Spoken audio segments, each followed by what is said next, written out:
Hello, and welcome back to my kitchen. I'm Terry, and this is another edition of Terry's Carnivore Treats. So this is going to be a little bit of a different type of video. Normally, I make my treat and then I taste it and eat it and show you my reactions when I taste it. But today, I am sharing with you a way to make infused ghee. And all of the flavors I have already, I'm just not going to sit here and taste a bunch of different types of ghee. So you're going to just have to trust me on this one. In my last treat video, I featured a chai MSB ice cream cake. And in it, I used a store-bought jar of spiced chai ghee. And it was expensive, not gonna lie, it was expensive. And while I was using it, I thought this is just gonna be cost prohibitive for me. I don't wanna spend this much money on spiced chai ghee. So I thought, certainly it's gotta be pretty easy to make a spiced or flavored ghee, right? And it is. And so I'm here to teach you how to literally infuse ghee, butter, with anything at all you'd like. For me, since it's been so long that I've been eating carnivore, the less and less spices that I use, the more I seem not sensitive, but they just seem overpowering for my palate. So I'm liking less flavor, but I still want some additional flavor besides just meat. Like my favorite right now is using the jalapeno ghee with cheddar cheese on a burger. So you get essentially a jalapeno cheddar burger, but no real plants are involved, at least in the end result. So let's go take a look at the gadgets that we may need. It's very, very simple. You're going to be so excited to see how many things you can use this in and different ways to spice up. Say, for instance, you wanted to have garlic breadsticks using my MSB. So use the garlic ghee in the MSB recipe, and then you can spread the garlic ghee on after and even sprinkle garlic powder if you want to for maximum garlic flavor. So anyway, let's go take a look at those gadgets and then we'll get to the ghee making. The gadgets and ingredients that you'll need to make the infused ghee are a brick of butter, 227 grams or 8 ounces. You can make a half batch, so 4 ounces, what is that, 115 grams-ish or so, 114 grams. And then, of course, anything that you want to infuse the flavor of. So vanilla bean pod would be one, some fresh garlic and a jalapeno if you like it a little spicy. And then the gadgets that you're going to need are a saucepan, a container to store the ghee in, and a strainer to strain off any of the larger pieces of the spices that you'll be using. And then I'm going to be using a hand mixer instead of a stand mixer because there's just not enough butter to be using my large stand mixer. I'm going to have to fix that though, make large batches. Anyway, and I am going to show you how to increase the volume of the infused ghee as well.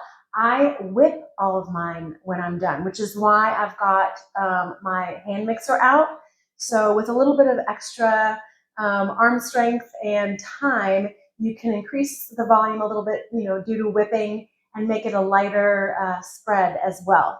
So you know what? Let me go ahead and just show you a little bit of my infused ghee collection I've got going. I put the heat on medium-low and then add butter and any ingredients that I'm going to infuse.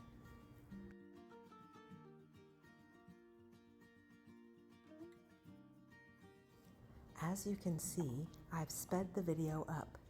It takes about 10-ish minutes for the brown buttermilk solids to start forming, and you'll see them becoming too lightly brown at the bottom of the pan.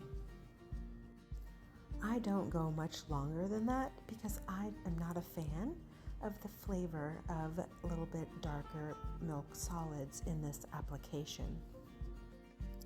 I do prefer my carnivore crumbles much darker than this though.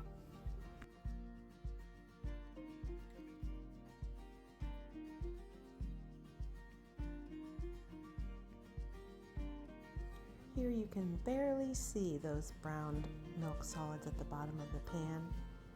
And when I strain out the ghee here, you'll see them very evidently. There they are.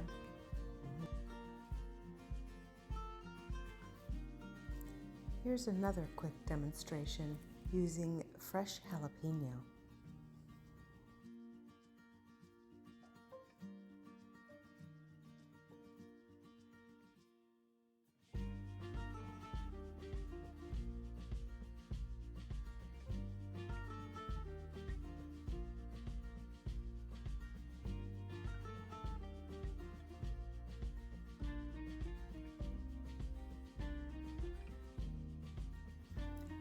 Here's a really good shot of those milk solids at the bottom of the pan.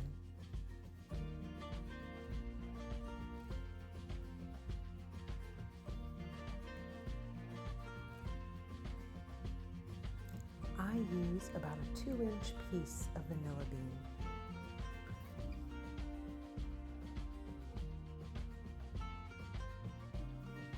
Slice it open and turn the knife around and use the flat non-blade side to scrape the seeds out.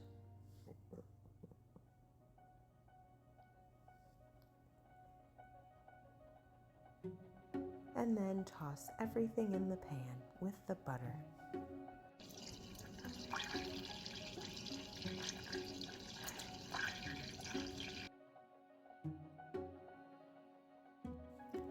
This takes a little bit of time.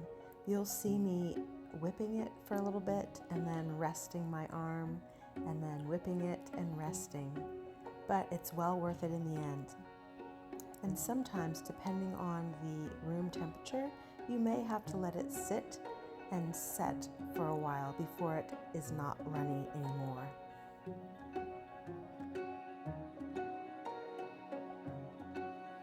You can see how nicely those little beans whipped up into the ghee. I will share the spice chai blend in the video description below.